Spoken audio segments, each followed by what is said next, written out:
ಮಣಿಮಂತ ಎಂಬ ದೈತ್ಯ ರುದ್ರದೇವರ ವರ ಪಡೆದು ಮುಂದೆ ಶಂಕರ ಎಂಬ ಹೆಸರಿನಿಂದ ಕಲಾಡಿ ಗ್ರಾಮದಲ್ಲಿ ಜನಿಸುತ್ತಾನೆ. ಆದಿಶಂಕರಾಚಾರ್ಯರ ಅವತಾರ ಆಗದೆ ಹೋಗಿದ್ರೆ 1200 ವರ್ಷಗಳ ಹಿಂದೆ ನಾನೊಬ್ಬ ಹಿಂದೂ ಅಂತ ಹೇಳ್ಕೊಳ್ಳಿಕ್ಕೆ ಭರತ ಭೂಮಿಯಲ್ಲಿ ಆಗ್ತಿರಲಿಲ್ಲ. ವೇದವ್ಯಾಸರಿಗೆ ವಿರುದ್ಧವಾದ ದುಶಾಸ್ತ್ರಗಳನ್ನು ರಚಿಸಿದ ಆ ಶಂಕರನು ಆಚಾರ್ಯತ್ರಯರ ವಿಚಾರಧಾರೆಯಲ್ಲಿ ಇಟ್ಕೊಂಡು ಅವರನ್ನ ನಿಂದಿಸೋದು ಇವತ್ತಿನ ಸಮಾಜದ ಬೆಳವಣಿಗೆಯಲ್ಲಿ ಉತ್ತಮತರವಾದ ವಿಚಾರ ಅಲ್ಲ. ಯಾವುದೇ ಉಡುಪಿ ಮಠ ಅಥವಾ ಶಿರೂರು ಮಠ, ಯಾವುದೇ ಮಠ ಇದಕ್ಕೆ ಸಂಬಂಧಪಟ್ಟಿದವರಲ್ಲ.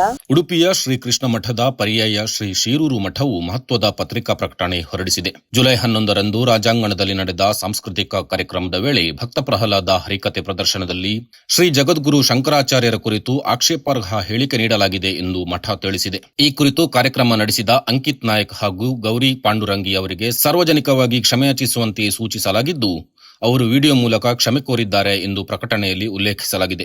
ಯಾರಿಗೂ ಸಹ ನಿಂದನೆ ಮಾಡಬೇಕು ಎಂಬ ಭಾವನೆ ಸರ್ವತಃ ನಮಗಿರಲಿಲ್ಲ.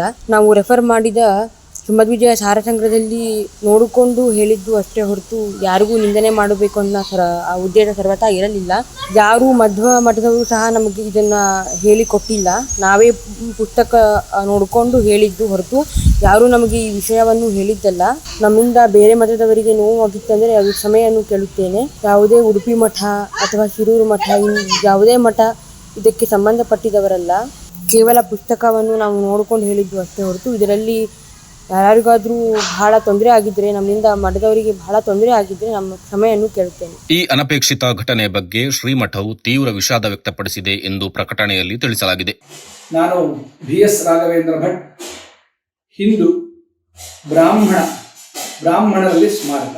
ನಾನು ಮೊದಲಿಗೆ ಹಿಂದೂ ಅಂತ ನಾನು ಇವತ್ತು ಹೇಳಬೇಕಾದ್ರೆ ಆದಿಶಂಕರಾಚಾರ್ಯರ ಅವತಾರ ಆಗದೆ ಹೋಗಿದ್ರೆ 1200 ವರ್ಷಗಳ ಹಿಂದೆ ನಾನೊಬ್ಬ ಹಿಂದೂ ಅಂತ ಹೇಳ್ಕೊಳ್ಳಿಕ್ಕೆ ಭರತ ಭೂಮಿಯಲ್ಲಿ ಆಗ್ತಿರಲಿಲ್ಲ.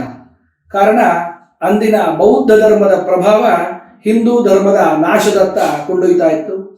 ಆ ಸಂದರ್ಭದಲ್ಲಿ ಸಾಕ್ಷಾತ್ ಪರಶಿವನ ಅವತಾರ ಪುರುಷರಾಗಿ ಜನ್ಮವೆತ್ತಿದರು. ಸಾಕ್ಷಾತ್ ಪರಶಿವನ ಅವತಾರದ ಜನ್ಮಕ್ಕೆ ಜನ್ಮ ಕೊಟ್ಟಂತಹ ತಾಯಿ ಆರ್ಯಾಂಬೆಯ ಪಾದಾರವಿಂದಕ್ಕೆ ಸಾಷ್ಟಾಂಗ ನಮಸ್ಕರಿಸುತ್ತಾ, ಕಳೆದ 1-2 ದಿನದಲ್ಲಿ ಬಹಳ ನೋವು ಉಂಟುವಾಗುವಂತಹ ಒಂದು ವಿಡಿಯೋ ವಾಟ್ಸಪ್ ಮತ್ತು ಫೇಸ್ಬುಕ್ಗಳಲ್ಲಿ ಬಂದಿದೆ. ತಾವೆಲ್ಲರೂ ಗಮನಿಸಿದ್ದೀರಿ. 11ನೇ ತಾರೀಕು, ಜುಲೈ 11ನೇ ತಾರೀಕು ಉಡುಪಿಯ ರಾಜಾಂಗಣ ಅಂದರೆ ಶ್ರೀಮಠದ ಉಡುಪಿಯ ಮಠದ ರಾಜಾಂಗಣದಲ್ಲಿ ನಡೆದಂತಹ ಒಂದು ಸಾಂಸ್ಕೃತಿಕ ಕಾರ್ಯಕ್ರಮದ ಒಂದು ತುಣುಕು ವಾಟ್ಸಪ್ನಲ್ಲಿ ಬಂತು. ಅಂದರೆ ಅದೊಂದು ಹರಿಕತೆಯ ಸಂದರ್ಭದಲ್ಲಿ ಆದಿಶಂಕರಾಚಾರ್ಯರನ್ನ ಬಹಳ ಅಸಂವಿಧಾನಿಕ ಪದವನ್ನು ಬಳಸಿ, ಯಾಕಂದರೆ ಅವರು ಬಳಸಿದಂತಹ ಶಬ್ದಕೋಶವನ್ನು ನಾನು ಖಂಡಿತ ಎಂದೂ ಸಹ ಆದಿಶಂಕರರಿಗೆ ಬಳಸಲಾರೆ.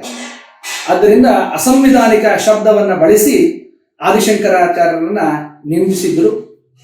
ಇದು ಆದಿಶಂಕರನ ನಿಂದಿಸಿದ್ದು ಇಡೀ ಹಿಂದೂ ಸಮಾಜಕ್ಕೆ ಅವರವರ ಧಾರ್ಮಿಕ ಭಾವನೆಗೆ ಧಕ್ಕೆ ತರುವಂತಹ ವಿಚಾರವಾಗಿತ್ತು. ಇದನ್ನು ಖಂಡಿತವಾಗಿ ನಾವು ನ್ಯಾಯಾಲಯದ ಮೊರೆ ಹೋಗಿ ಕಾನೂನಿನ ಹೋರಾಟಕ್ಕೂ ಸಹ ನಾವು ಸಿದ್ಧರಾಗಿದ್ವಿ. ಆ ಸಂದರ್ಭದಲ್ಲಿ ನಾವು ಯೋಚನೆ ಮಾಡಿದ್ದು, ಇದು ಉಡುಪಿಯ ರಾಜಾಂಗಣದಲ್ಲಿ ಆದಂತಹ ಕಾರ್ಯಕ್ರಮ. ನಾವು ಉಡುಪಿ ಈಗಿನ ಶಿರೂರು ಮಠದ ಅಧಿಕಾರಿಗಳ ವರ್ಗವನ್ನು ಮಾತಾಡೋಣ ಅಂತ ಹೇಳಿ ನಾನೇ ಖುದ್ದಾಗಿ ಶ್ರೀಮಠದ ದಿವಾನರಾದಂತಹ ವೇದಮೂರ್ತಿ ಶ್ರೀ ಉದಯ್ ಕುಮಾರ ಸರಳತ್ತಾಯಿ ಅವರನ್ನ ಇಂದು ಬೆಳಗ್ಗೆ ಮಾತನಾಡಿಸಿದೆ. ಬಹಳ ಉತ್ತಮ ರೀತಿಯಲ್ಲಿ ಅವರು ಸ್ಪಂದಿಸಿ ಖಂಡಿತವಾಗಿ ನಡೆದಂತಹ ಘಟನೆಗೆ ಶ್ರೀಮಠ ವಿಷಾದವನ್ನು ವ್ಯಕ್ತಪಡಿಸುತ್ತದೆ. ವಿಷಾದ ವ್ಯಕ್ತಪಡಿಸಿದಂತಹ ಪತ್ರವನ್ನು ಸಹ ಅವರು ಪತ್ರಿಕಾ ಪ್ರಕಟಣೆಗೆ ಬಿಡುಗಡೆ ಮಾಡಿದರು. ನಂತರದಲ್ಲಿ ಅವರು ನನ್ನ ಹತ್ರ ಮಾತಾಡುವಾಗ ಒಂದು ಘಟನೆಯನ್ನ ಹೇಳಿದ್ರು. ಈ ಘಟನೆ ಹೇಗಾಯಿತು ಅಂತ ಹೇಳಿ, ಉತ್ತರ ಕರ್ನಾಟಕ ಭಾಗದ ಬೆಳಗಾವಿ ಭಾಗದ ಒಂದು ಹರಿಕತೆಯ ತಂಡ ಶ್ರೀಮಠದ ಜಾಗದಲ್ಲಿ ಸಾಂಸ್ಕೃತಿಕ ಕಾರ್ಯಕ್ರಮಕ್ಕಾಗಿ ಬೇಡಿಕೆ ಇಟ್ಟು ಅವಕಾಶವನ್ನು 1 ಗಂಟೆ ಪಡ್ಕೊಂಡಿದ್ರಂತೆ. ಅಲ್ಲಿ ಭಕ್ತ ಪ್ರಹ್ಲಾದ ಅನ್ನುವಂಥ ಹರಿಕತೆಯನ್ನು ಆಡ್ತೇವೆ ಅಂತ ಹೇಳಿ ಅವರು ಪರ್ಮಿಷನ್ ತಗೊಂಡು ಆ ಭಕ್ತ ಪ್ರಹ್ಲಾದ ಹರಿಕತೆಯ ಮಧ್ಯದಲ್ಲಿ ಆದಿಶಂಕರರನ್ನು ನಿಂದನೆ ಮಾಡುವಂತ ಒಂದು ಕೆಲಸ ಅಲ್ಲಿ ನಡೆದಿತ್ತು. ಅದು ಮಠದ ಗಮನಕ್ಕೆ ಬಾರದೆ ನಡೆದಿದೆ. ಆದರೂ ನಾವು ಶ್ರೀಮಠದ ಪರವಾಗಿ ವಿಷಾದವನ್ನು ವ್ಯಕ್ತಪಡಿಸಿ ಯಾರು ಹರಿಕತೆಯಲ್ಲಿ ಪಾಲ್ಗೊಂಡಿದ್ರು ಅವರಿಂದ ಕ್ಷಮಾಪಣಾ ವಿಡಿಯೋವನ್ನು ಕಳಿಸ್ಕೊಡ್ತೇವೆ ಅಂತ ಹೇಳಿದರು. ಇವತ್ತು ಆ ಕ್ಷಮಾಪಣಾ ವಿಡಿಯೋವನ್ನ ಯಾರು ಹರಿಕತೆಯಲ್ಲಿ ಅಂಕಿತಾ ನಾಯಕ್ ಮತ್ತೆ ಗೌರಿ ಪಾಂಡುರಂಗಿ ಅಂತ ಇಬ್ಬರು ಮಹಿಳೆಯರು ಅಲ್ಲಿ ಈ ಒಂದು ಹರಿಕತೆಯಲ್ಲಿ ಪಾಲ್ಗೊಂಡಿದ್ದರು. ಅವರು ವಿಷಾದ ವ್ಯಕ್ತಪಡಿಸಿ ಕ್ಷಮೆಯನ್ನ ಕೋರಿ ವಿಡಿಯೋವನ್ನ ಕಳಿಸ್ಕೊಟ್ಟಿದ್ದಾರೆ. ಒಟ್ಟಾರೆಯಾಗಿ ಬಹಳ ಒಂದು ನೋವಿನ ಸಂಗತಿ. ಒಂದು ಹಂತದಲ್ಲಿ ಇದು ಮುಕ್ತಾಯವಾಗಿದೆ ಅಂತ ತಿಳ್ಕೊಳ್ಳೋಣ.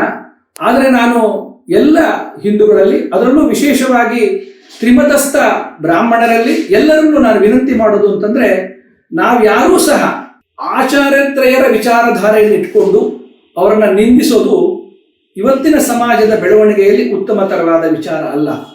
ಆಚಾರ್ಯತ್ರಯರು ಎಲ್ಲರೂ ಸಹ ಅವರವರ ಕಾಲಘಟ್ಟದಲ್ಲಿ ಹಿಂದೂ ಸಮಾಜಕ್ಕೆ ಅವರದೇ ಆದಂತಹ ದೊಡ್ಡ ಕೊಡುಗೆಯನ್ನು ಕೊಟ್ಟೋಗಿದ್ದಾರೆ. ಅವರ ಕೊಡುಗೆಯಿಂದ ನಾವೆಲ್ಲರೂ ಸಹ ಹಿಂದೂಗಳು ಅಂತ ಹೇಳಿ ನಾವು ಬಾಳ್ತಾ ಇದ್ದೇವೆ ಈ ಭರತ ಭೂಮಿಯಲ್ಲಿ. ಅದರಿಂದ ಇಡೀ ಹಿಂದೂ ಸಮಾಜಕ್ಕೆ ಮಾದರಿಯಾಗಿರಬೇಕಾಗಿರೋರು ಬ್ರಾಹ್ಮಣ ಸಮಾಜ.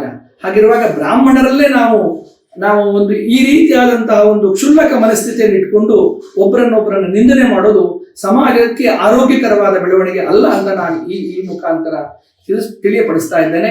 ಹಾಗೆ ಇನ್ನೊಂದು ಸಣ್ಣ ಎಚ್ಚರಿಕೆಯನ್ನು ಸಹ ಕೊಡ್ತಾ ಇದ್ದೇನೆ. ಎಚ್ಚರಿಕೆ ಅಂದ್ರೆ ಬೇರೆ ಏನೂ ಅಲ್ಲ, ಈ ರೀತಿಯ ಘಟನೆ ಮತ್ತಾರು ಮಾಡೋದು ಬೇಡ ದಯವಿಟ್ಟು. ಇನ್ನು ಈ ರೀತಿಯಾದಂತಹ ಘಟನೆಗಳು ಆದಿಶಂಕರಾಚಾರ್ಯರ ನಿಂದನೆಯಲ್ಲಾಗ್ಲಿ ಅಥವಾ ಮಧ್ವಾಚಾರ್ಯರ ನಿಂದನೆಯಲ್ಲಾಗ್ಲಿ ಅದನ್ನ ನಾನು ಖಂಡಿಸ್ತಾ ಇದ್ದೇನೆ.